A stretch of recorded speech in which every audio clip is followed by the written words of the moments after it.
not over. Minutes ago, a spokesman for Hamas said they are prepared to resume fighting. There will be no ceasefire extension unless Hamas demands are met.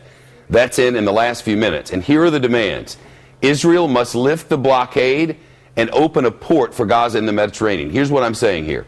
You know that the Gaza has a number of different access routes into Israel. All those are closed. The one out of Egypt is closed. And the water space in the Mediterranean is closed to fishing. That's how they get food and make a lot of their money. So they want that open, and they want these border crossing reopened. Good luck getting that from Israel. The chances of that are very slim. Anyway, the direct threat from Hamas is, quote, "Our fingers are on the trigger and our rockets are trained at Tel Aviv." Take a look at the big wall again. Here's where all this is going down. Israeli officials say Hamas must give up all of its weapons before Israel gives in to any of these demands.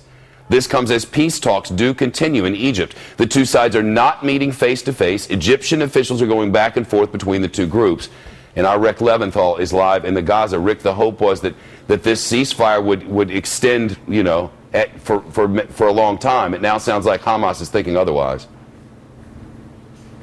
Well, it does. It still could extend. The ceasefire is scheduled to end less than 10 hours from now.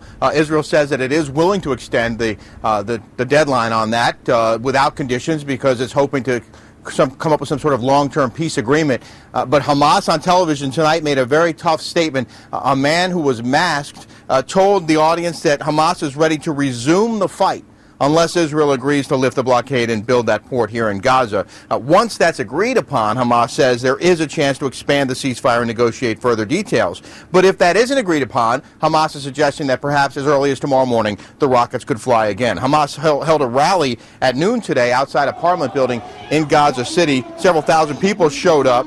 Although it was a smaller crowd than typical, they cheered a Hamas leader who told the crowd that quote you mentioned, Shepard, that their finger was on the trigger and the rockets were trained at Tel Aviv. Now, earlier we spoke to a politician, a Palestinian politician, who said that this fight is really about basic human rights.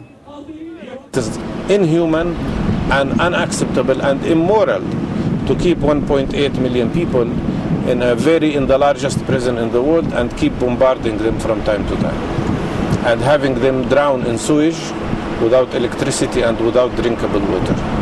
This is, even in prison, life is better than that.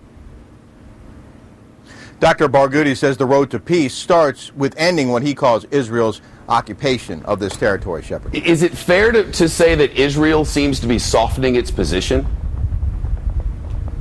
Well, you know, we had heard that Israel was insisting that Gaza be demilitarized, and now we're hearing from senior Israeli officials, they're telling Fox that that is no longer an absolute condition for these peace talks, that they want to prevent Hamas from rearming itself or restocking its supply of rockets, but they won't insist on demilitarizing Gaza at this point, although that is a long-term goal. But, Shepard, if they open the ports and open the borders, it's hard to see how they could prevent Hamas from restocking its rocket supply.